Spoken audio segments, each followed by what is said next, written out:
Welcome back to DIVEBOMB IndyCar podcast to review the 110th running of the Indianapolis 500. Now, we're no longer quite at Indianapolis Motor Speedway. I'm back in my bedroom, Archie's back in his basement, and James back in his room as well. So we're not quite at the surroundings that I've been at the last couple of weeks, but don't worry, we still have plenty to discuss, plenty to review after one of the most memorable Indianapolis 500s of recent memory. We've got an action-packed episode as always for this race, and as we always say, the Indianapolis 500 always gives you an awesome story with the winner. There's never a bad winner at this race, and that was proved once again. Felix Rosenqvist winning his maiden Indianapolis 500 in the closest finish of all time. It's been a wild 2 weeks. We're all back home relatively safely. Some of us are still a little bit jet lagged, but we're working on that, and then maybe by the time this goes up, our jet lag will be back to normal. But Archie, I take it you got back home to Manchester, all right? Kind of what you've been doing the last couple of days, and how sad are you not to be at Indianapolis Motor Speedway? It was a pretty weird afternoon, to be honest, when we got home. Like, I think I probably got back. I mean, it was a heck of a rush, by the way, especially for me and James to get from our flight in Dublin, which sat on the tarmac for the best part of an hour, to then get our connecting flights. I think it was probably, I don't know, we had about an hour turnaround basically to make it, and thankfully we both did. I was probably home about midday, 1 o'clock-ish, which was, I mean, US time, early morning, and somehow, like, I battled the occasional wave of tiredness during the day and actually managed to get through and went to sleep at probably like midnight, to be honest. But then I also slept for 13 hours. So now my sleep schedule's gone the wrong way, and I'm not tired at all as we record here at nearly 11 o'clock at night. And yeah, it just has been really strange. It's been kind of the come down that we expected, because having spent 2 weeks basically just living at the track, now being home. I mean, for those watching on YouTube, I have kind of spruced up my set up a little bit with some of the many things that I've brought while over there. So that's something. I've got my plaque from the media center desk. Plaque, I say plaque, it's literally a piece of paper, but it's still quite cool on my desk here. And yeah, ready to rock and roll and go back to normality. I would urge people to listen to our previous show, which is more kind of our raw reflections on the experience. But yeah, back to business, James.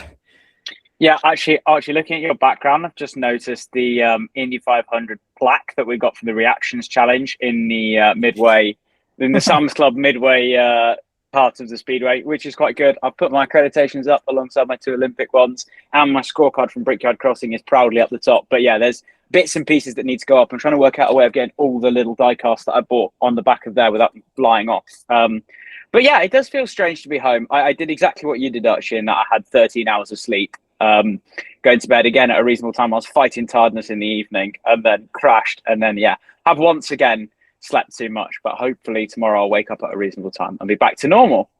But let's go straight back to the action in the Indianapolis Motor Speedway, which saw Felix Rosenqvist become an Indianapolis winner for the first time, as we said, by the closest finishing margin of all time.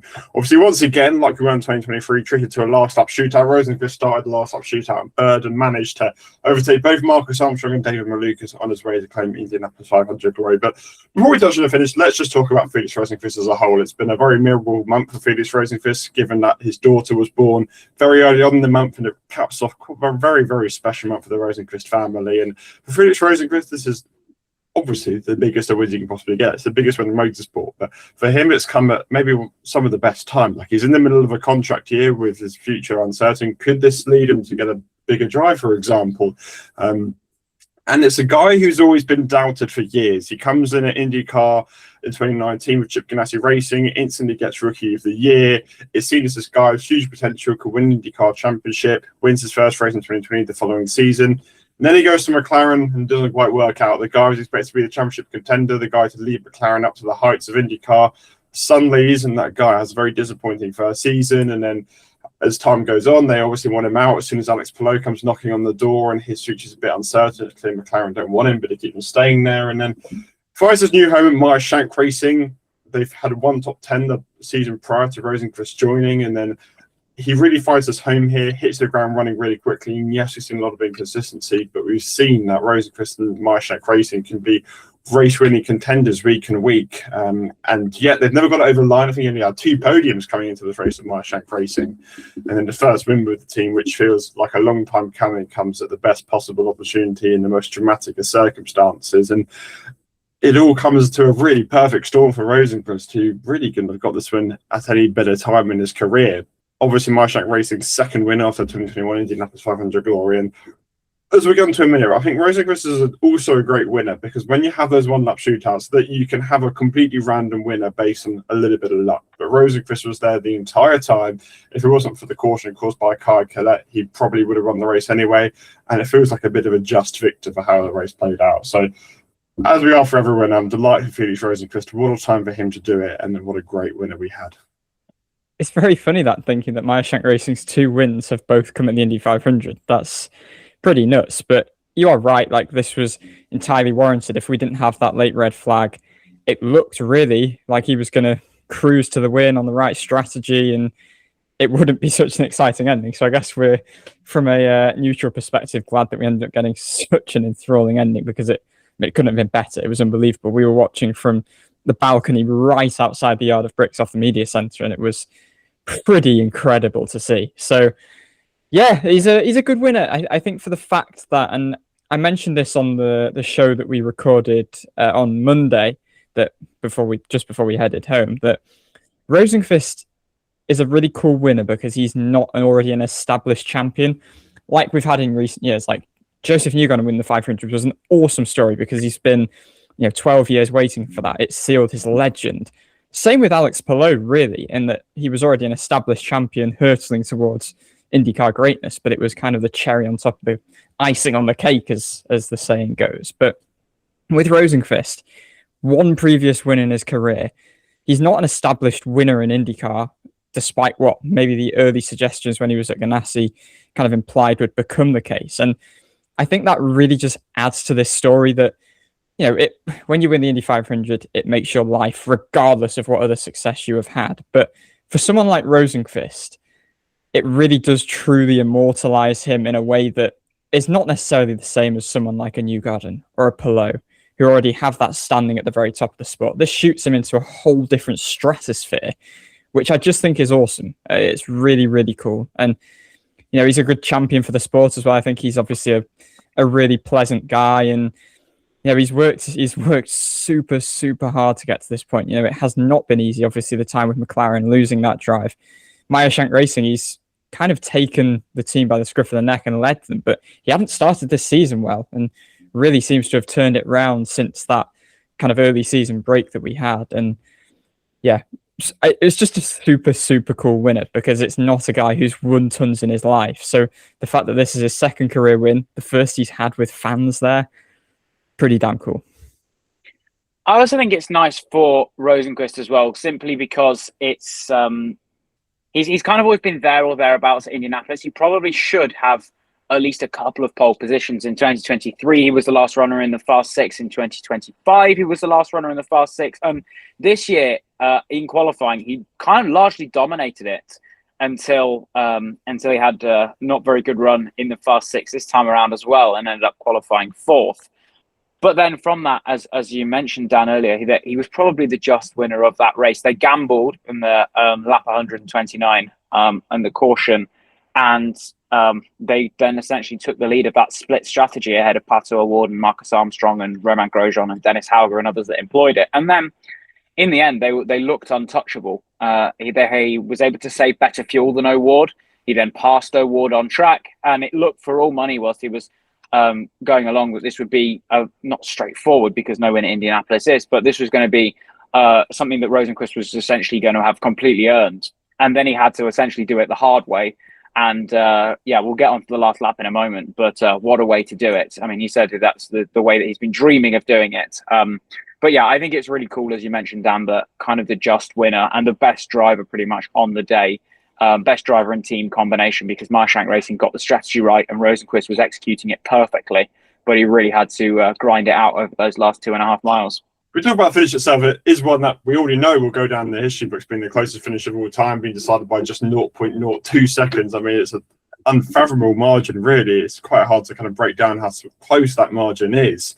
And for the third time in 4 years, we had the Indianapolis 500 decided by a last lap overtake, 2 of those 3 occasions being like it was, where we had a 1-lap shootout. And I mean, ultimately, I'm very glad the series did that, because, as we'll get on to in a minute, I mean, Marcus Armstrong could have run the race because he basically lucked out in the restart, and then we had a very minor yellow cause.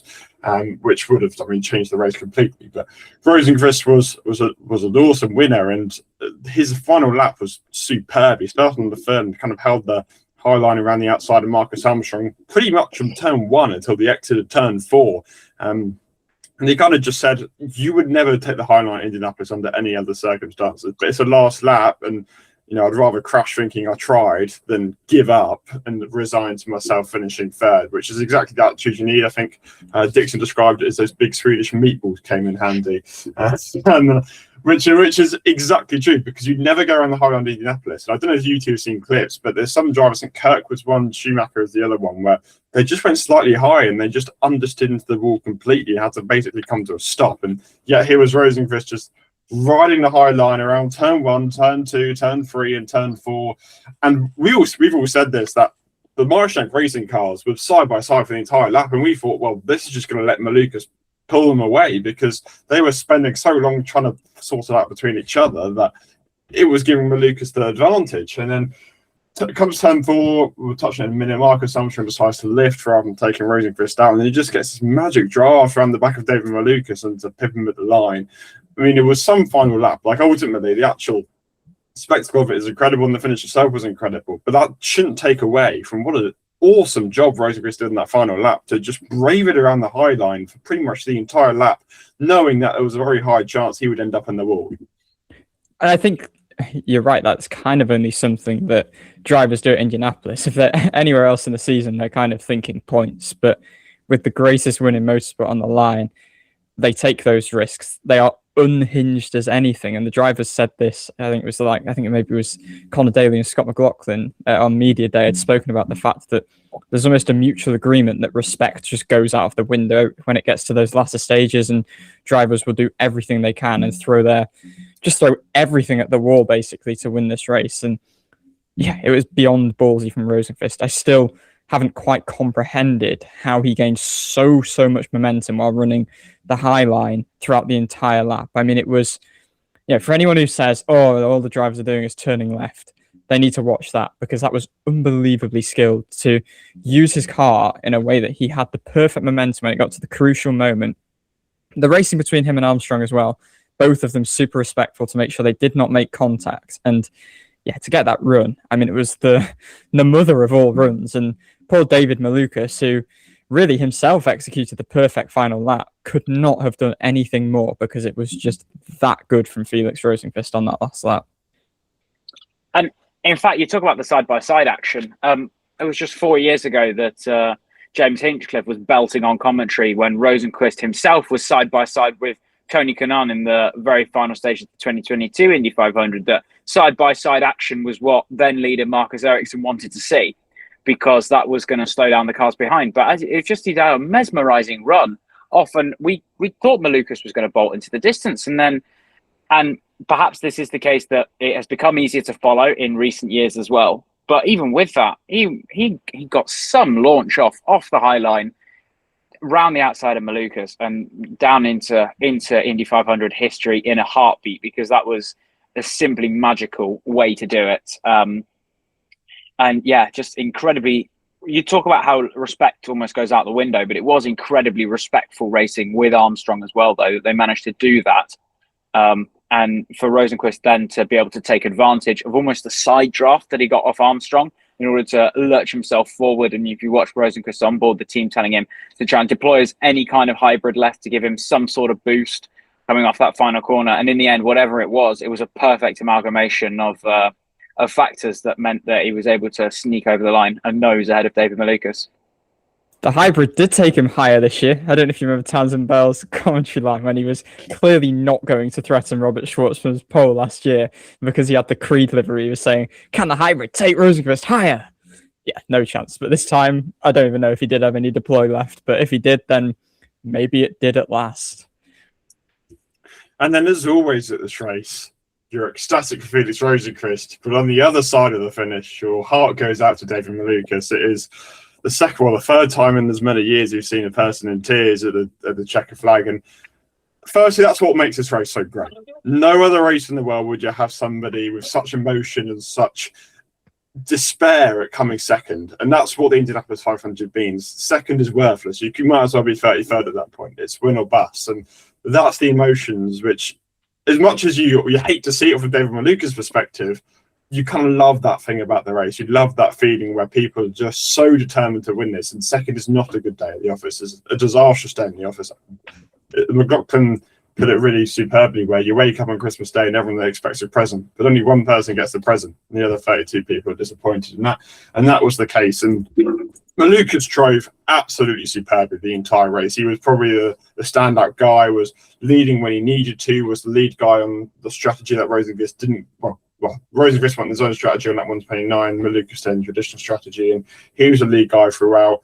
As you said, Archie executed that final lap perfectly, no mistakes, and he's got an absolute right to be as devastated as he was, because you can't get any closer than that, as we've seen in the Indianapolis 500 history. It's once again heartbreak for like Malukas and O'Ward, who keep on coming so close to this victory, and that's the wrong emotion. But his time will come, I'm certain of it. He is still only 24 years old. He's got a lot of years left in him, and he continues to shine in this new role at Team Penske. But at the same time, your heart goes out to him. Like, as much as you still want Felix Rosenqvist to win, you want everybody to win this race. And David Malukas was very, very close, and commiserations to him.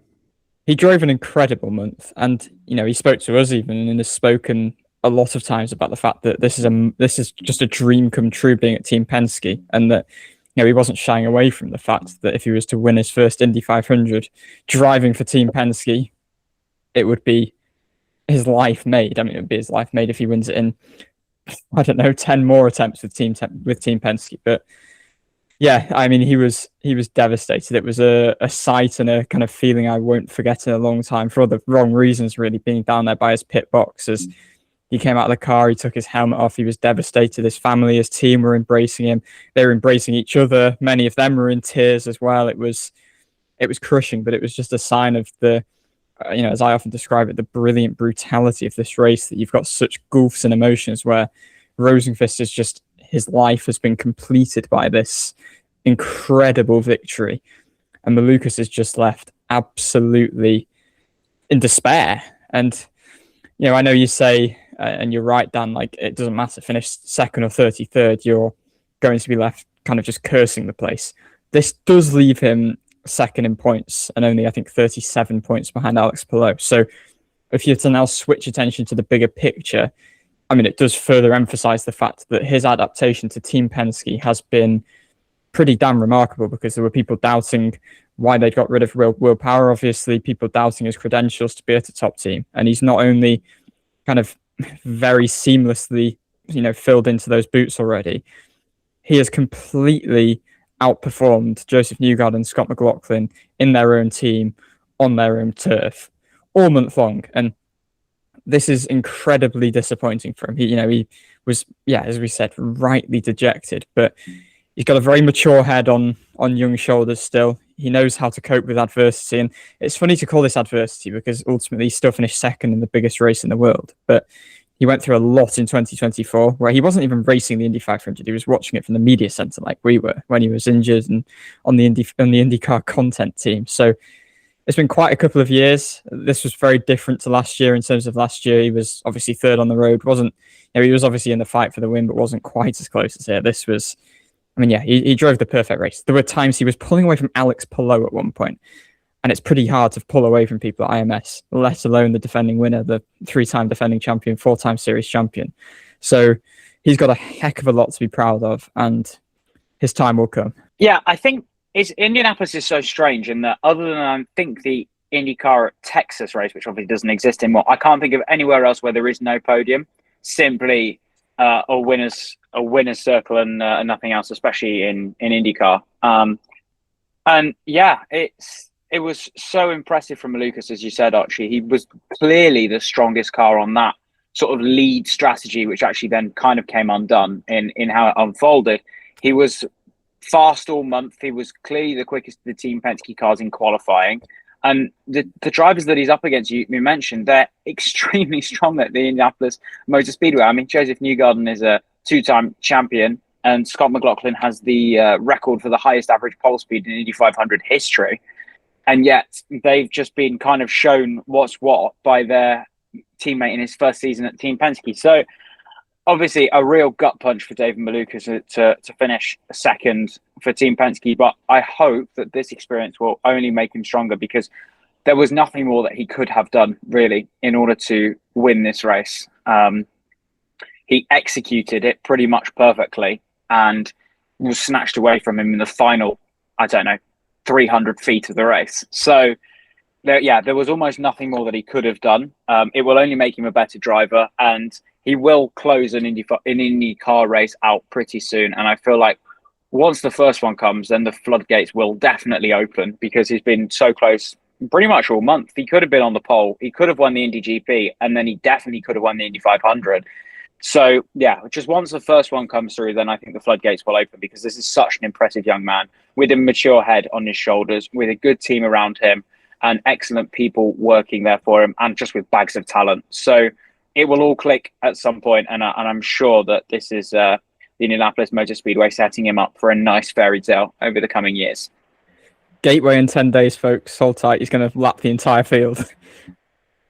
So just to round off on that incredible finish, we got both sides of the tale in the post-race press conference while we were still on the ground in Indianapolis. So here is Felix Rosenqvist on this historic Indy 500 win, and also David Malukas on his mindset as he looks to recover from the ultimate heartbreak. A quick question. Do you think we can eliminate the myth that being a father makes you lose 2 temps now? Yes, myth busted, as Adam Savage would say. Have you seen that show? It's not in the UK. Mythbusters? So I've seen it on TikTok and stuff, but yeah. No, we don't have it in the UK. So great show. And I just kind of want you to speak about kind of how you found a home at Meyer-Shank. Obviously, your IndyCar career has been pretty difficult. You've popped around a few places, but this team has kind of really built around you, made you kind of their lead driver. So just speak about kind of the relationship you've had with the team to get you to where you are now. Yeah, it's been an incredible journey together. Mike kind of touched on it before, that when he signed me, he needed someone with speed. That's literally, it's like, all I require from you is to be fast, and the rest we'll figure out along the road. And that's kind of what it's been. I feel like, obviously been a bit of a Saturday man in this series, and still am probably. But this year, something definitely changed. We were able to, like in Long Beach, we had a really good race pace. We were able to be up there and fight for wins. So we've been working a lot on that, and honestly, never ever have they put pressure on me, which is it's probably the first time in any team I've been where, let's say you have a crash or you have a bad day, you're almost expecting them to be, you have a bad call with your team boss, or they, added pressure. But Mike and Jim, they've never ever done that, which is, I've had some pretty rough days with them and some really good days, but they've never ever, every time I talk to them, they're like, you got this, you're great, you're as good as any of these drivers, and that's what you feel very welcomed and like inside a family when you have that relationship. David, you've spoken a lot about this mindset that everything happens for a reason. So can you just talk a little bit about kind of how you came to adopt that, and kind of why it's proven helpful and why it could prove helpful in this situation too? Well, I think it's through hardships. Everybody here in this room has hardships. It's the ones that you remember. Obviously, really, really good times you do remember. But if I think back to when I was a kid, elementary school, middle school, I remember all the bad things I did. So you don't repeat them, and you learn from them, and you make yourself better. It makes you who you are. And that was something I truly kind of enveloped as to be who I am in 2024, coming from the wrist injury. That was a big hardship for me, trying to overcome that and come back into the field and go back into performing with 1.5 hands. So having all these hardships builds character, and for me, it just gives me more drive, gives me more motivation, more obsession to go out there and have my dreams come true, right? We're getting so close, so I will not be able to die at rest until we can go and get a win. Let's play back a little bit into how we got this last lap shootout. Obviously, kind of very chaotic last 10 laps or so. Obviously, we had a restart because Colette crashed on the exit of turn 2. Pretty monster accident, but Colette was fine in the end, which is great to see. And then We restarted and we immediately went yellow for Mick Schumacher hitting the wall in turn 2. Now, probably need to have a bit of discussion on this. I know we've had it off camera where Schumacher hit the wall very lightly in turn 2 and he was able to continue. He had no damage. He went out for the next restart absolutely fine. He was at the back of the field and I think there was one car behind him. And did IndyCar prematurely put out the yellow? That's ultimately something that can be discussed because Schumacher was fine. Was there cars behind him? Was it significant enough impact to bring out the yellow? That remains to be seen, really, because, I mean, it is a very long lap. It's not like somewhere like a Phoenix where you can't really take any risks because it's such a short track. You've got so much time at Indianapolis before the cars come around the next time. So, my point of view on it would be that the yellow wasn't needed. Ultimately, in hindsight, you can say the yellow wasn't needed because Schumacher was fine. Although I think he did hit the wall again late in the lap after. So was he fine? I'm not sure. But, let's say the lap after the restart lap. So that remains to be seen. I ultimately, though, as much as the yellow wasn't needed, think they made the right decision to throw the yellow. I think if Schumacher was at the very back of the pack, you could have waited. He wasn't at the very back of the pack. And we have seen quite a few times cars hit the wall, try and continue, carry some damage. I mean, I'm not even thinking of Indianapolis here. I'm thinking of Louis Foster last year at Gateway when he hit the wall, tried to continue, spun down into the track, whacked Joseph Newgarden, and Newgarden ends up upside down nearly over the pit wall. And I think they were ultimately correct, in my opinion, to throw the caution because they don't know whether Schumacher's going to have a toe link out. He's going to try and continue. And you've got, I think he had maybe 2 cars passing him. I think one of them was probably clear, but he could have tried to continue and wipe Jacob Abel out, who was behind him in that line. So I ultimately think it was very frustrating that the caution happened because it would have been nice to, as much as a one-lap shootout was cool, it would have been nice to see 5 laps of racing to the death and had 5 laps of racing that was no doubt going to be just as intense. But I completely see why they did it because, you know, I think ultimately if Schumacher did hit the wall and did have damage, which obviously he didn't, so it's hypotheticals, and then he'd spun, obviously people would have been pretty annoyed. So you've got to take, safety into account. You've got to be cautious. And ultimately, as annoying as it might be, that's what was employed there. Yeah, I guess it's that balance because you'll see people hitting the wall on other occasions. It's just what level of impact is acceptable for a caution isn't acceptable. But, I mean, those last few laps are tricky. There's an onboard of Kirkwood literally shifting down to about second to avoid the barrier at turn 1. And also with the caution going as well, like maybe in the back of their mind, they had what happened at the Indy GP where they didn't throw the caution fast enough and then was under a huge amount of criticism for safety in that regard as well. Now, they're 2 completely different scenarios. However, in order, as you say, being cautious with the cautions, it was probably worth it in that instance. And as we saw, there was clearly something wrong with that car because then it did end up hitting or at least touching the wall on the final lap as well. And ended up, I think, 9 seconds behind the next finisher in front of him on that lead lap on the final lap restart. So it did obviously set up for a good showdown. As you say, it would have been nicer to have a showdown that lasted multiple laps because then it wouldn't have just come down to whoever was not first on that last lap had the best shot to win. But in the end, it did treat us to a thrilling finish. So yeah, I do think it was necessary to throw the caution in the end. But you do give credit to IndyCar for accelerating that process where they realised that actually, okay, there is nothing wrong. Let's get this restarted straight away so that we at least got a green flag running. That was important because ultimately, as we saw, when you were the leader on a restart, I don't think there's any circumstance the leader kept the lead. Dixon, on one restart, went from about 1st to 7th. I think Malukas had a similar thing, Palou, a similar thing, where being a leader was such a disadvantage. Same as we saw in 2023 with Ericsson. Like, he got a great launch on the restart, but he was just hunted down with the toe by the time they got to turn 3. So, again, not to discredit Marcus Armstrong because he didn't do anything wrong, but it would leave you a bit of a weird feeling if Marcus Armstrong won the race after being nowhere all day because he lined up in the best position for a restart, which accelerated him into first, and then kind of this phantom caution comes out. So credit to IndyCar for speeding up that process so we could get a full lap of green flag racing. It wasn't, okay, who got luckiest on that restart? Yes, there is some of that in the way the race finished, and ultimately I'm sure everyone would have rather had kind of 5 laps of green flag running rather than just the one, but we'd much rather have one lap of green flag running than the race to end under yellow under very underwhelming circumstances. the Armstrong thing is a weird one because like he was in a decent position on the strategy. Like if everything had played out, like if it was such a whirlwind, I can't remember exactly, but he was probably going to finish third behind Rosenqvist and O'Ward.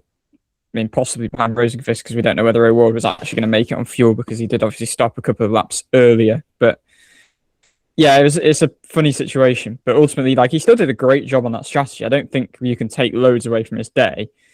But if he was put in a position to win the race, it would have been weird. I don't know. Was the world ready for Marcus Armstrong winning the Indy 500 in the first time he's really had a chance to compete? Like that would have been kind of wild because I mean, obviously he's not won an IndyCar race. He's come semi-close, but that would have been a very wild winner. Obviously, like his first 500, he has his engine blew up on like lap 4, I think it was, and then last year obviously was in a backup car and was nowhere. So, and he wasn't really anywhere particularly this month as well. He kind of just, in a very Marcus Armstrong manner, Armstrong ability manner, as we say, like he's had an Armstrong ability kind of day at the Indy 500. He's kind of just appeared there, and credit to him for that. But yeah, I think ultimately we did get the just winner, and the top two were the just top two as well. I mean, Armstrong post-race was kind of as devastated, really, as the likes of Malukas were, because he was pretty frustrated that he had to lift for Rosenqvist. He kind of said it was either I lift and my teammate wins, or I put us both in the wall. And it's a strange one, because Armstrong, I don't think, was ever in a situation where he'd win that race on the inside. It would have been pretty difficult for him to kind of win from that point onwards. And like, yes, Armstrong can be gutted because he didn't win, and he had a shot at winning. At one point, it looked like he was going to win. But at the same time, I think he should take great pride from the fact that ultimately he kind of let his teammate win a little bit, and that's much better than them finishing second and third. First and third, okay, yes, you're not the benefactor, but I think it would have been pretty difficult for Armstrong to be the benefactor that way. So I'm sure he's maybe kind of reviewed it a little bit, seen the replay and think, okay, actually maybe I did the right thing. But having that late race experience, as you've seen before, is so valuable. Like in Rosenqvist's case, for example, and to some extent Malukas's case, having that late race experience, I just think is criminally underrated this race. And Armstrong, I think, should leave thinking knowing that he did the right thing and gave his teammate the victory, as opposed to not giving his team the victory. I'm not sure I interpreted it as him being like mad at Rosenqvist necessarily. Neither did I. I think it's just the situation he was more upset. Because you're right. Like being on the inside there, ultimately he'd got himself. Not got himself even. He was ultimately just in a situation where he was not going to win the race. So he's probably annoyed at himself that he wasn't able to keep it flat throughout that final lap, just on the off chance that he'd be able to, pull a move off or whatever. But you're right. Like ultimately, there was no point risking it when he was in a tricky position, which clearly he knows. He's an intelligent racing driver, and ultimately gives the team a win. And I mean, we came away as we were sprinting down to see the celebrations, and well, in Malukas's case, the dejection, and we were like, "Yo, he's Marcus Armstrong third in the Indy 500. That's a great result." Little did we actually process the fact that there was a 3-wide situation over the line for third that was even closer than for the win. I mean, are you kidding? Like, that was watching back the footage there of McLaughlin somehow after restarting 10th after the penultimate restart, sweeping into third past O'Ward and past Armstrong. I missed it entirely because I was too caught up in what happened at the front, mere meters further forward. I think we only found out that McLaughlin finished third because he appeared in the post-race press conference. Genuinely, after we went up the hill, it was Scott McLaughlin's there. We were heading up like to the end of pit lane, and he just walked through and like, oh, he finished third, did he? Right. Like 2024, where Dixon just magically got Rossi with no explanation at the line. Pretty much. And Scott McLaughlin, I don't know if anyone has had the chance to see the onboard footage of his final lap, but that was some of the most intelligent racing I've ever seen in order to get to third. He saw that the gaggle of cars, Rosenqvist, Armstrong and O'Ward, were going in pretty much. I mean, O'Ward could have had the opportunity to make it 3 wide if he wanted to, but 3 wide around Indianapolis doesn't ever work, nor really does 2 wide until Rosenqvist made it work. And McLaughlin used that opportunity to recharge his hybrid, get into the perfect spot to get the most ideal slipstream he could off the final 2 corners, and pipped O'Ward and Armstrong by the barest of margins into that third place spot, which actually rounded out a reasonable day. I mean, he did say that he felt pretty, I would say, satisfied, not happy, although he did use that exact word in the interview, but it felt like, a satisfactory way of doing it, because he started the race, he took the green flag, which for him was immediately checkpoint number 1 achieved, and then had decent pace, but kind of struggled to keep up with Malukas and Palou when they were having to pass cars, when the strategies became split in those last sort of 60 laps. It was very much Malukas was the best, then Palou, then McLaughlin. So maybe he wouldn't have had the ultimate pace to win the race. But then to do what he did in those final 2 restarts was particularly impressive. And again, one of those things where Indy doesn't owe anything to anybody, but Scott McLaughlin would be a worthy winner in the future. And I feel like this experience as well will help him significantly. He put something really good out on Instagram as well about how, you take nothing for granted at IMS. And yeah, I would say it was some really intelligent, impressive racing. And even though only one person is truly happy when they leave IMS on the Sunday night, I feel like that would be a satisfactory end to the month for McLaughlin. Yeah, I kind of got the impression after the race that maybe the events of last year weighed on him a bit more than he was kind of giving away publicly, because he kind of, not necessarily put on a front, but he'd kind of said that it was something he got over. He'd kind of almost made a joke out of it at points, just to kind of, it was probably his way of processing what was ultimately gut-wrenching. To be fair, like, he didn't hide it when we spoke to him at the start of the month. He said it was embarrassing, and I guess it had to have weighed on him somewhat, and it was probably therapeutic to get back on the track for the open test back in April. And yeah, to take the green flag, I think that's kind of just putting that chapter behind him, and ultimately 3rd place is still his best finish. He'd only finished a best of 6th previously, which I think was his only top 10 to date at the 500. So it's ultimately a very big step in the right direction. Whoever finishes 3rd is almost always, without exception, happier than whoever finishes 2nd at the 500, because you don't get runaway winners. 2nd place is usually only marginally missed out. It does remind me a bit of Dixon in 24, like you mentioned, Dan, where he was actually pretty chuffed with finishing 3rd. So yeah, I think it just felt like an affirming day for McLaughlin, where he kind of just put the past behind him. It wasn't quite the 0 to hero he said he was targeting, but it was 0 back to even ground. And I think we've touched on 2 of the Penske's. It's only right we have a quick discussion about Joseph Newgarden, who at one point looked like he would win his 3rd Indianapolis 500 in 4 years, before we saw maybe the most uncharacteristic Joseph Newgarden mistake at Indianapolis, when we went green on a lap 125 restart, clipped the turn 4 rake corner, which put him into the barrier.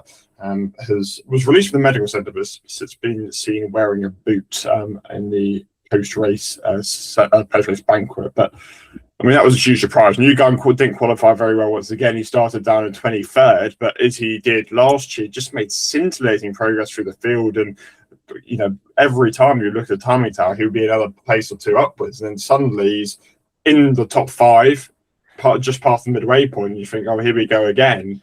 And then it's still quite unbelievable that Newgarden, of all people, maybe the best driver around the speedway in modern times, made such an uncharacteristic error when he was fighting for victory. So, I mean, a huge shock there. We don't know how it would have played out, but that was a huge surprise.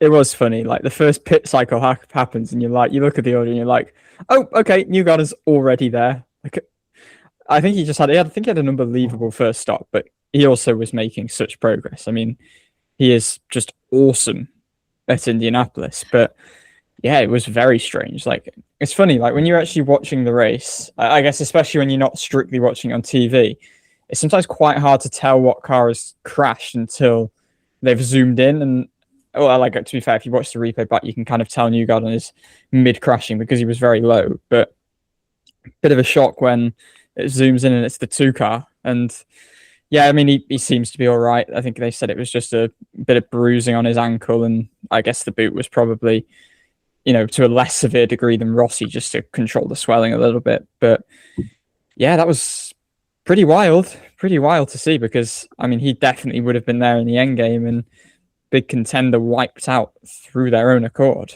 Very un-Joseph Newgarden thing to do. I mean, I can't believe that he made such a mistake on the restart, really.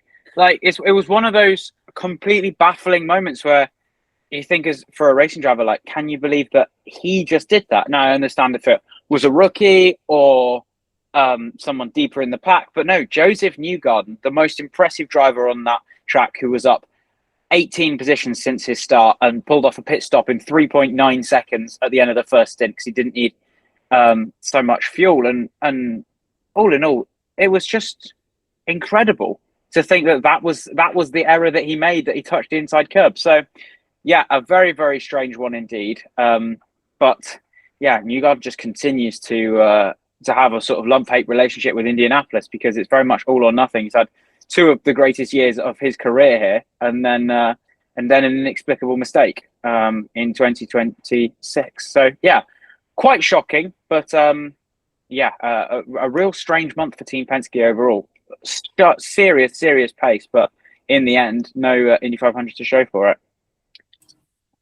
And I think the final real contender we should probably speak a little bit more in depth on is Pato O'Ward, who ended up finishing fourth, was right in the mix once again, and once again falls just short of Indianapolis 500 glory. I mean, every year since 2020, he's been in the mix of victory, sixth, fourth, second, obviously crash rate competing for first, second, third, fourth. I mean, that record is unbelievable, and yet he just can't quite get it done over the line. But I think he's given a lot of credit to O'Ward being in the backup car, which he effectively had 2 hours to really dial in. And he wasn't quite there with the leaders, and then went on to that strategy of Rosenqvist. Maybe let himself down a little bit on the fuel situation, where having to go 2 laps early meant it would always be difficult. It kind of seemed he was destined for second, ended up finishing fourth as he seemed a little bit vulnerable on that restart. But O'Ward's it's coming close time and time again, and you wonder, when is he going to get it done? Like, ultimately, your opportunities are finite at this race, and yes, O'Ward is still relatively young in the grand scheme of things, but needs to get it done over the line at some point. And once again, falls just short of Indianapolis 500 glory.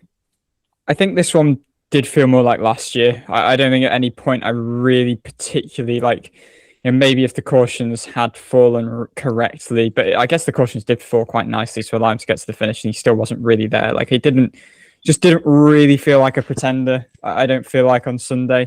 Like, he was there or thereabouts all day, and you're right, it's his credit probably to the Aaron McLaren team, really, that they put together such a quality backup car at obviously pretty short notice, only had carb day to kind of iron things out. So yeah, it was kind of easily forgotten that he did that all not in his main speedway car. But yeah, it was a so-so day, really. I mean, so-so day being fourth at Indianapolis is kind of emblematic of how strong he is there, but never really felt like he was in the fight. I don't think as much so as the likes of, Palou. It's worth mentioning Alex Palou, who ended up down in seventh, and there was a decent phase of that race really before the alternative strategy emerged, that it felt like it was probably going to be Palou versus Malukas for the win, and then Malukas ultimately was just able to make more inroads on that alternate strategy than Palou was able to. And as I said earlier, there was a point where Malukas was pulling away from Palou. That's how strong a race he was having. But seventh, it's rare that you see Alex Palou finish outside the top 5. It's pretty rare that when he finishes out the top 5, he finishes in the top 10 as well. I think you had a stat on that, did you not, Dan? Yes, I think it's only the second time since 2024 he's finished inside the top 10, but not the top 5. So wild. Pretty rare. It's worth noting, by the way, that Palou was actually docked 5 championship points at the end for a front wing infraction. Didn't get disqualified like we saw the Andretti's last year, but a small points deduction for a front wing infraction. Ganassi said it was kind of an incidental error, so obviously it wasn't deliberate, hence IndyCar didn't disqualify Palou completely, but a very small toll in the grand scheme of things there. Let's go with the running order. So you've got Rosenqvist as your winner ahead of Malukas, McLaughlin, O'Ward, and Armstrong. Rinus VeeKay, career best day at Indianapolis, finishing in 6th, which is a pretty good showing there for him and Hunkos. Yeah, I think it was a pretty strong month, that. I mean, if they didn't really miss the window on his fast 12 run in qualifying, could have been further up the field. Not that really matters. Like, qualifying matters.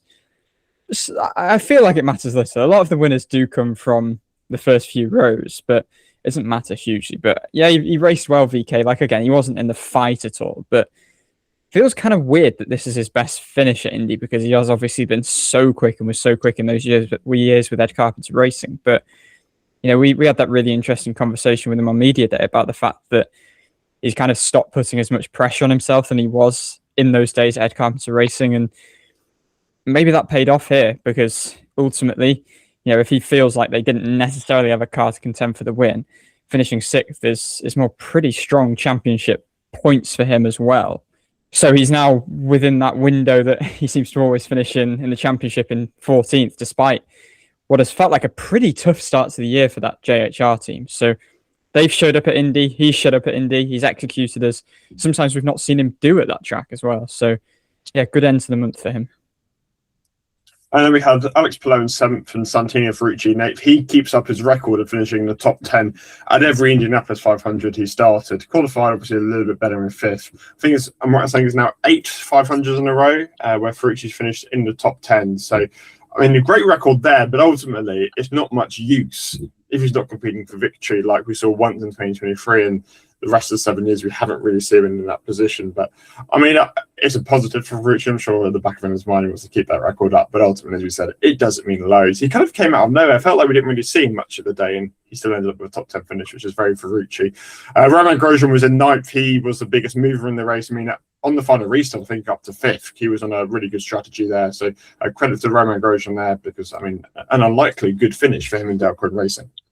And you say unlikely. I mean, they were horrific last year. I mean, obviously Jacob Abel got bumped having been in a scrap with the other Dale Coyne racing car, Rinus VeeKay, and they were absolutely miles off being competitive. And VeeKay, obviously, he'd made a little bit of progress, but he was miles off strategy and crashed in pit lane ultimately last year. So huge step forward that for them. Dennis Hauger ultimately finished 19th because he had a horrific pit stop where I think he overshot his marks, he sped, and just about everything went wrong.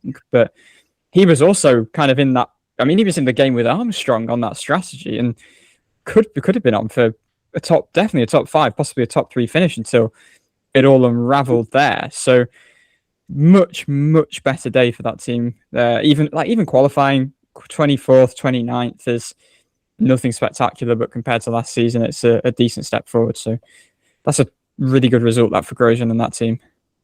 Takuma Sato was in 10th. Pretty difficult day all round once again for Rahul Lam and Lanigan Racing. Only had 2 cars on the lead lap in the end there. Nona Siegel was 11th, and we had Indiana's own Conor Daly in 12th, which is a bit disappointing because at times it looked like this was his chance to win the Indianapolis 500. Obviously took the lead for a couple of laps where the crowd went wild. And yeah, he's one of those, a bit like Palou.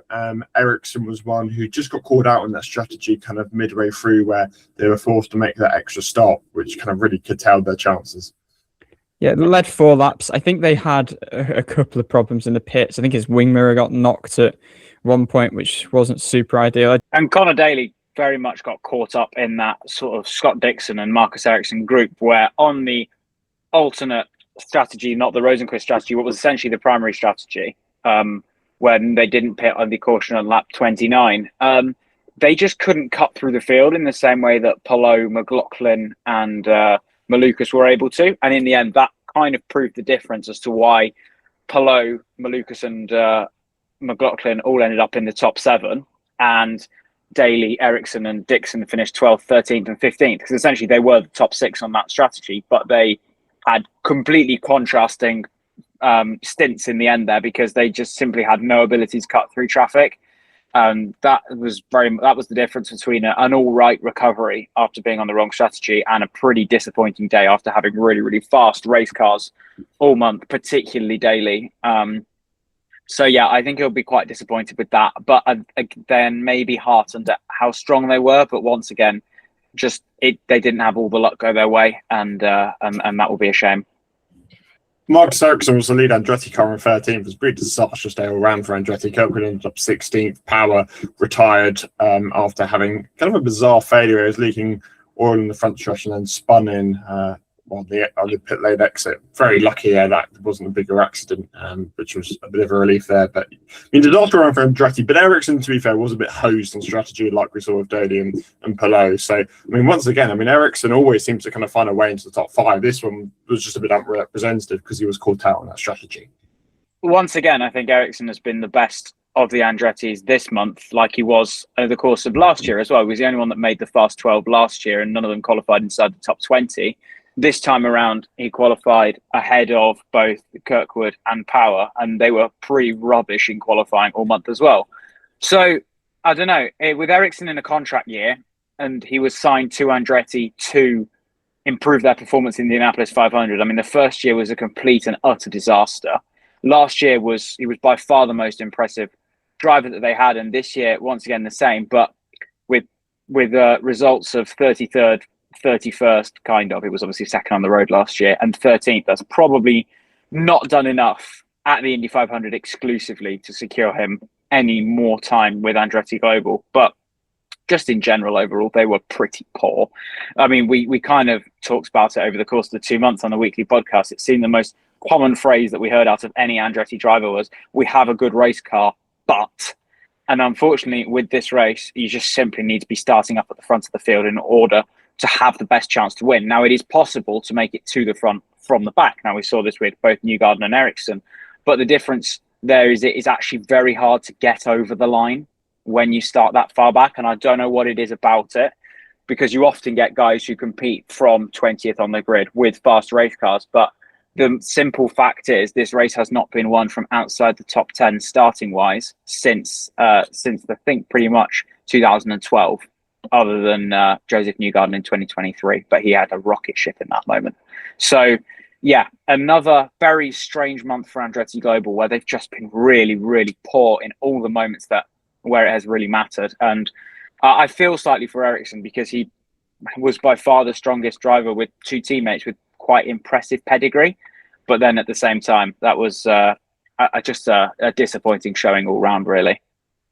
There was one point where Kirkwood was told quite early on the radio, I think he was around the mid-teens, that he was kind of on target, which clearly they had a plan of where they wanted to be at certain points, and he'd kind of said before the race that, you know, he wasn't going to take undue risks to begin with. And to be fair, like on that strategy, there was one point where I think he had got himself into the top 10. Obviously, the strategy didn't pan out, which dropped him back to where he was, but certainly didn't make the inroads we thought he would, because he had looked really good in practice. He looked like one of the drivers who was really carving their way through traffic, but whether it was not taking enough risks or what have you, he maybe didn't quite... I mean, it'd be interesting to see if the strategy didn't play out as it was, whether he would have managed to get himself at least into kind of the top 5, but as far as the evidence we have, he wasn't making the moves that maybe we expected he would do. And, you know, especially early in the race when he's around cars that you would think are slower than the Andretti's, if we are to believe they had such good race cars. And then just quickly on power. I mean, yet another problem out of his control. It's kind of like he's just brought what was happening to Penske last year to Andretti. And don't get me wrong, like he's made a couple of errors this year as well, but mad how many things are going wrong. I mean, he's got a podium and he's still 17th in points.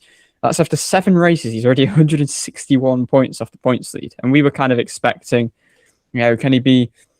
I guess we came into the year thinking he should be on a par with Kirkwood and should be within that top 5 range. And already it's looking like an uphill battle to, I mean, finish any better than 8th in the championship, you would think. And he's already 42 points behind Marcus Armstrong in 10th, so not great. Kevin Simpson was 14th, Scott Dixon was 15th for game one. Those who got caught out by strategy. Carl Kirk was 16th, Lundgaard 17th, as we said, kind of all people with slightly disappointing days. Mick Schumacher was 18th, and he was awarded the Rookie of the Year. Now, I'll get your 2 thoughts on this in a minute, but I kind of feel it's a bit unjust. Like, he was the highest finishing rookie, but you're looking at the course of the month, you look at qualifying, you look at practice, you look at how they interact with media and fans, and ultimately, if you look at that criteria, I actually think Carl Collette had a significantly better month. Yes, he had to start at the back, but you know, in reality, he qualified in 9th and gave very little advantage through that penalty. Raced pretty well, obviously, until the point now he crashed. I think he interacted with the media pretty well. I mean, Schumacher was pretty anonymous a lot of the time, I felt. And yeah, I just thought Collette had a better month. I can see why people voted for Schumacher. I can see the argument there. But in my opinion, I think Carl Collette was the driver who had a better month of May than Mick Schumacher did. And I think, you know, if you're looking at drivers who kind of had a standout rookie performance, I feel like Collette really impressed at qualifying and showed he had no real fear of the speedway at any point throughout the month. It's a funny one because I feel like in the past we've had this argument and said, well, Rookie of the Year should just be the highest finishing rookie. And actually, to be fair, if he hadn't done what he did in pit lane, I think it probably would have been Dennis Hauger, because, I mean, it's funny that there's all this additional criteria, but I really have enjoyed Hauger's just embracing of everything this month. Like the fact that we saw him in the museum, that was just pretty cool. And yeah, it's an interesting situation. ultimately Mick Schumacher's finished on the lead lap in only his second oval race and his first on a super speedway. Like, it's pretty good going. And, you know, he's beaten his teammate Graham Rahal. He's beaten Louis Foster as well. The only guy ahead of him was Takuma Sato, who always excels when he's kind of within that team's 4-car Indy lineup. But yeah, I do kind of agree with, you know, if I was given a vote, I probably would have gone for Collett. You know, it means nothing, but he came out in the open test and he was rapid. He was already looking really confident. He, you know, topped the charts with a major toe lap there, which immediately showed confidence. It's whether, you know, you look, he's qualified awesomely. You know, it's obviously not Robert Schwartzman from last year. No matter what Schwartzman did in the race last year, he was going to win Rookie of the Year. It's just whether, like, the penalty means that Collett's qualifying cannot be taken into account, whether it literally didn't happen. And we all know it happened, and we all know the run that he had. But that'd be one argument there. And ultimately, while Schumacher did hit the wall, Collett crashed out of the race. So I can kind of see both sides, to be honest. I do think Collett impressed me the most. But also, I can understand why Schumacher's ended up getting it.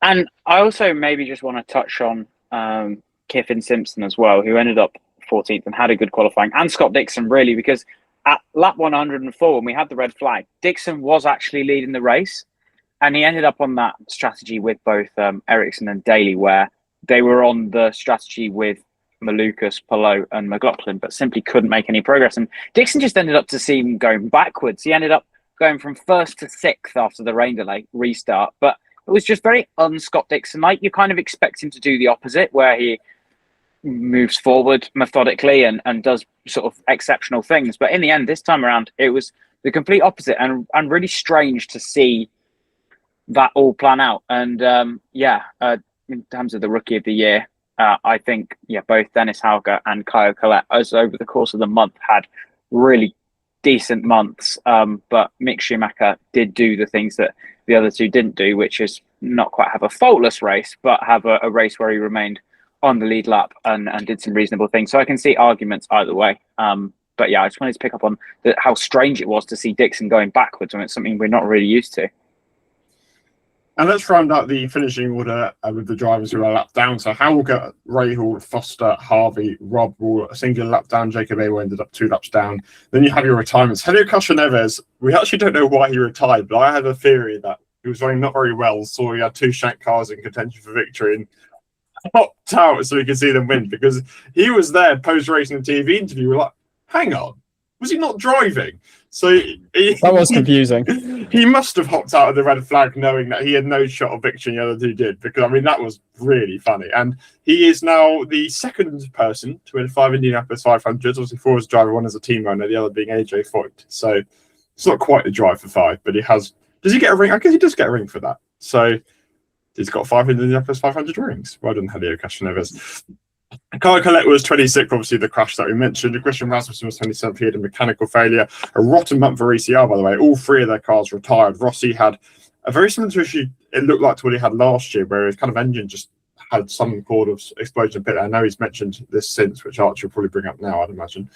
Yeah, it was something to do with a fuel line, which was basically spraying fuel on loads of hot things, and basically meant the entire car was just burnt to a crisp, including the roll hoop. So he said on his podcast that when he was trying to get out of the car, so he'd actually, I don't know whether it was tactical or not, but he'd parked up in the 27 pit box, obviously his former team. He wasn't going to make it to his pit box, and he tried to get out, but the roll hoop was burning hot. So obviously it was hard enough anyway for him to get out of the car, because he's got his ankle in a big brace because he's just had surgery on a break to his ankle after that crash in Monday practice. So they came to assist him, but yeah, basically I think fuel was just being sprayed everywhere and his whole car just burnt down basically. So successive years in which he's had fires at the 500. He started the race really, really well. I mean, he was the one exchanging the lead with, was it Palou at that point? Yes, yeah. It was Palou at that point, and then has his first pit stop, something goes awry and he's suddenly down in the low teens, and that was all she wrote, basically. He didn't really make much progress in the small amount of time from there. And then it was actually as Power's incident was unfolding that Rossi had come into the pits and all of this had happened. So, yeah, shame. And as you mentioned, obviously, Rasmussen had this mechanical failure. Still not sure we know exactly what it was. And then Carpenter crashed out after It was a mad exchange. I mean, we saw the cars blowing past on this restart. There were about 8 of them covered by not a lot of space, basically almost all touching. And we were like, yeah, that's just not going to go well. And it was Ed Carpenter who was the victim. So wretched race day for that team, who had looked pretty competitive. And then we had New Garden Power, Rossi, as you mentioned, Carpenter collided with Sato, and then the final two were Ryan Hunter-Reay and Catherine Legge. They collided on lap 70. Well, certainly collided. Hunter-Reay spun in a very uncharacteristic error for somebody of his experience, and then Catherine Legge was really kind of an innocent bystander, did a really good job to not T-bone Ryan Hunter-Reay, as she couldn't really see through the smoke, and then darted off to the left, which, I mean, ultimately ended her own race. But she did a very good job at avoiding a much bigger accident. Now, obviously, she was attempting the double, had an issue at Charlotte where her tyre came off after a pit lane, and then it ended early anyway. They declared it due to weather, so it was impossible for her to complete all 1,100 miles anyway. But she attended both races, which, I mean, is more than Carl Larson did in 2024. So that's at least some achievement. I saw a stat she had done more miles, but less laps as well than Larson did. So kind of the double was being a bit cursed in recent years, not quite what we want to see. Obviously, the goal is to see somebody complete all 1,100 miles, but Legge really couldn't have done anything in the 500. Then was a bit unfortunate, 600 there. But I mean, as we kind of alluded to earlier in the month, it would have been pretty difficult given the machinery she was in and the kind of last minute nature of the entry to have a good performance in both. Yeah, I feel pretty bad for her, to be honest. Like, as you say, there was just a cloud of smoke when Hunter-Reay had his moments, and yeah, as you mentioned as well, like, it was pretty heads up not to have a much worse accident there. So that was unfortunate. It was unfortunate for that whole team as well, because it was such a last minute operation. I mean, they were putting it together 4 days before the open test. So to even have the car out there, to have qualified up in 26th as well, was a heck of an effort, both from driver and team. And yeah, very, very unfortunate way for that to end. And the double obviously panned out pretty poorly. But at the end of the day, you've got to give her so much credit for attempting it, because it's, you know, as we kind of learnt watching the Larson documentary, speaking to Kyle last week, it is no mean feat. It is very, very, very difficult to attempt, and obviously even more difficult to complete because it's done so scarcely. And you've just got to kind of tip your hat to her for giving that a go. And you know, I think it's pretty inspirational that she attempted it, and never know what may happen in the future if she tries it again.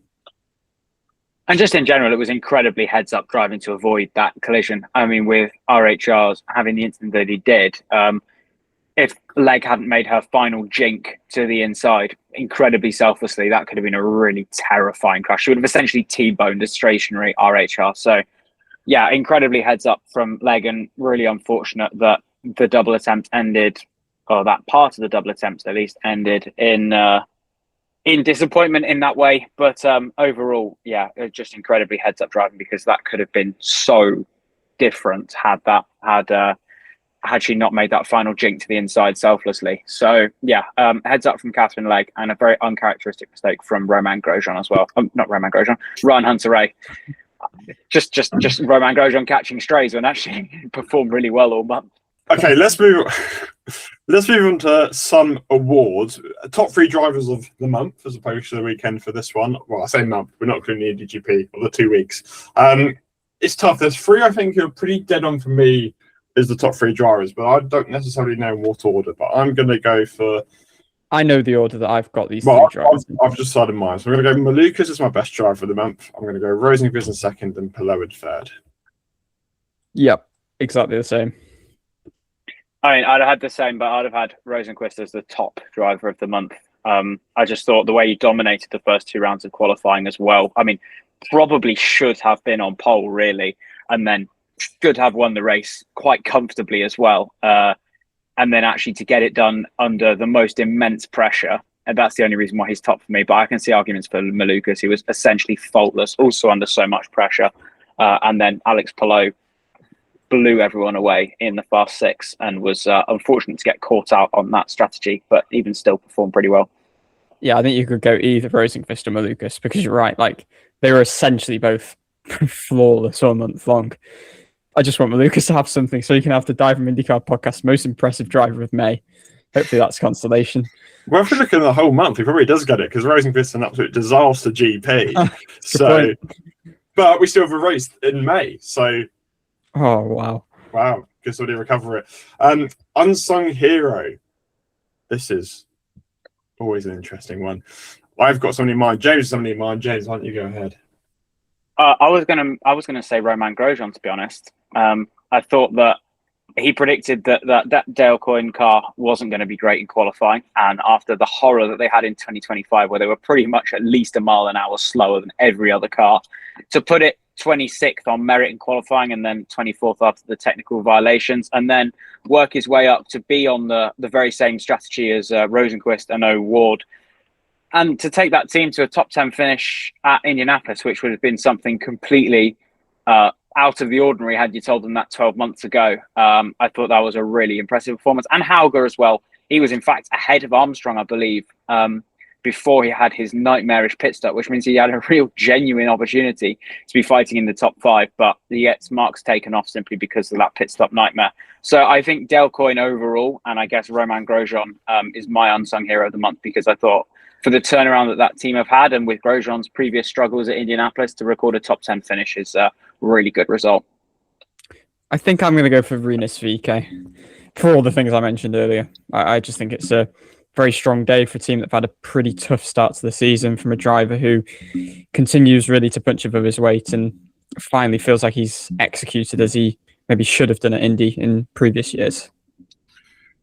I am going to go slightly out there. This will break a DIVEBOMB IndyCar podcast record for the lowest ever finishing unsung hero. We're going to go Kyle Collette, because I think he had a great month and I think he was robbed of Rookie of the Year, so deserves something. Archie, you're pulling faces. He did also crash. He did also crash, but Joseph Newgarden crashed. Yeah, he's not an unsung hero. Winner. Yeah, but I think we look at the whole month here, is my point. Like 8 laps for me doesn't make a difference. It's out there. I mean, don't get me wrong, I think Collette deserved credit, but he did also crash out of the race. So yeah, and it was a bloody big crash as well. Like it was. But he doesn't get his flowers for qualifying. So yeah, we didn't mention the fact that was a pretty scary crash. Like he was on fire, hurtling towards the inside wall. So I'm glad he also got away unscathed, because it was a. You know, often it feels like a lot of the bigger crashes we see are kind of the car swaps ends. They hit the wall with their left side, and a lot of the time kind of go semi-airborne. This was a very different crash where he kind of had the little twitch and then just slammed the wall with the right side of the car, obliterated it basically. So yeah, glad he's all right. He did make a bit of a statement this month. I think he was very impressive. He did also crash out of the race. Okay, let's get on to some of our predictor tournaments. Let's do the podium predictor tournament for the Indianapolis 500. So lowest score this week was 2. So everybody got points, which is pretty impressive at the Indy 500. So your 2 points, people, were the writers went for Palou, O'Ward and Malukas. James, you went for Ericsson, Rossi and Malukas. And Will Buxton went for O'Ward, Newgarden and Malukas. So obviously get 2 points by picking Malukas in third. 2 3-pointers this week. That was myself with O'Ward, Palou and McLaughlin. And Tom with Palou, Malukas and Newgarden, so both getting 3 points there for getting a driver right. And the highest scorers this week were on 4, where the fans put Palou, Rosenqvist and Malukas, so 1 off for both Rosenqvist and Malukas, and Archie put Malukas, McLaughlin and Palou, getting you 2 points each for Malukas and McLaughlin. So looking at the standings, you are opening a bit of a lead, Archie, with 25, ahead of the fans on 23. I'm quickly behind the 22 with James on 21. Tom Gamble on 20, and then joined to the bottom is Will Buxton and our DIVEBOMB writers. Will was top not long ago. Yep. This has happened in like 2 or 3 weeks. Yeah, crazy. I mean, Will's last few results have been 2, 2, 2, 0. So that's probably why. So if we go to Fast 6 predict tournament, remember we predicted 1 to 33 already, but we haven't actually looked how many we got right. So my fastest 6 were McLaughlin, Malukas, which was correct, Rossi, which was correct, Newgarden, Palou, which was correct, and Kyle Daly. So I ended up with 3. So I got Malukas correct, McLaughlin wrong, Rossi correct, Palou correct, Newgarden wrong, and VK wrong. So I also got 3. And our one-off Indy 500 only entry, James, what did you end up putting? Oh yeah, so I predicted Rossi, McLaughlin, O'Ward, Palou, Newgarden, and Daly. How many is that?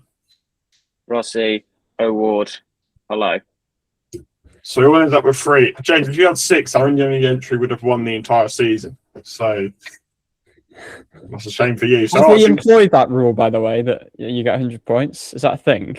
you get 100 points. I mean, that's not a rule, but I James thought- could have got it. But well, I thought that's what you were implying. no. Well, no, but it's like a Indy 500 entry winning the Indy like Cash in Evans 2021. He just decided to run half the rest of the season because he won the Indy 500. So what's the standings looking like? It wouldn't have changed much because we both got 3, but Yes, the gap remains at 2. So Dan, you lead now 19-17. So I might have to go a bit out there for this weekend. And talking this weekend, the show hits the streets of Detroit again. Still don't know why we go racing 1 week after the 500. Poor Felix Rosenqvist, well, not poor Felix Rosenqvist, he's probably a very happy man right now. But tired Felix Rosenqvist is going to go to Detroit with pretty much no sleep. But as he said, he doesn't really care about Detroit, which I found rather amusing. But we care about Detroit because we have a fast 6 predict, so we'll get back to you in a minute with our predictions. Okay, right. We've got our fast 6. James is going to play along for no benefit at all, but maybe he'll get 6 again and we'll win the standings. If he does, that'll be pretty impressive. Archie, we'll see if our habit continues of picking 5 exactly the same every week. I still think we haven't picked 6 to this date, so I'd be surprised though if we both get. I think we'll get 4. I think we'll have 4 this week. They're definitely the same. Well, the shoe-in I'd guess is Carl Kirkwood. Yes. Fine. David Malukas. Yes. Alex Palou. Yes. Okay, so those are 3 pretty obvious ones, I think. Do you want to throw a name out there? Marcus Ericsson. No, I don't know. Okay, interesting. Next That's one of the one ones is- I thought would be obvious, but Okay. No, I just don't feel that. I've got Scott McLaughlin in mine. yeah, I have as well. So that's 4 the same as you predicted. Scott Dixon, I've got mine. Okay, I went for Marcus Armstrong, the other Kiwi. So did I. So after Okay. all that, we've ended up on 5 the same. Ericsson against Dixon. Nice. Any parallels between Ericsson and Dixon? They got into a crash before or They ex-teammates, used to be obviously. teammates. Yeah. Yeah, not in trouble. How do we end up at 5 again? I thought we had a bit funky this week. Not I say that. It's not really that funky Armstrong anymore. And the one that was Ah. different was another one that I thought you were going to pick. So Yeah, wow. Well, you got away with one there, didn't we? Right, James, what's your fun fast 6? I've gone for 4 of the same with Archie and 5 of the same with Dan. I've got Palou, Malukas, Kirkwood, McLaughlin, like both of you. Dixon, like Dan. And then I threw another out there shout in with Dennis Hauger. Nice. Me and Archie would never go so mild in this podcast. So credit. So I can't topple you this week. The best I can do is cut it to 1, which is wonderful. That still helps. It all adds up. Like you still have 11 weeks of this, so plenty of time in the grand scheme of things. But we'll leave it there for the Indianapolis 500. Again, we're sorry a little bit late, but we've also been traveling, etc., etc. So we've had a lot going on. Just to give you a roundup, I had a piece from Rosenqvist to go out on Wednesday. Archie had a piece from Malukas go out Tuesday. So if you want to hear more about their delight and despair, it's all in there. I will also have, hopefully on Thursday, going out a piece kind of reflecting on the whole experience, which is probably going to be extremely lengthy, but I hope it will be worth reading. So I know. Then I'll have my grey book coming out, which will be awesome. And then we have a new series coming out with an Indy Next driver, which is going to be happening throughout the year, which will also come out this week ahead of Indy Next hitting the show in Detroit. So that's definitely worth a listen. But that's it for kind of our Indianapolis 500 experience. If you haven't listened to some of the previous daily podcasts, I'd recommend you give them a listen. We obviously had a really, really awesome time. And this is kind of where it ends. So thank you to both of you for joining me for the ride. It's been a very memorable experience, and I'm sure it won't be the last. We picked a very good one as our first Indianapolis 500 to go to, being the closest of all time, and for everyone the most forgettable. But that's where we go. The show must go on, as they say, as they hit the streets of Detroit next week, and we'll be back for our post-race review next week. But for this time, thanks very much for watching. Thanks very much for listening, and we'll see you next time.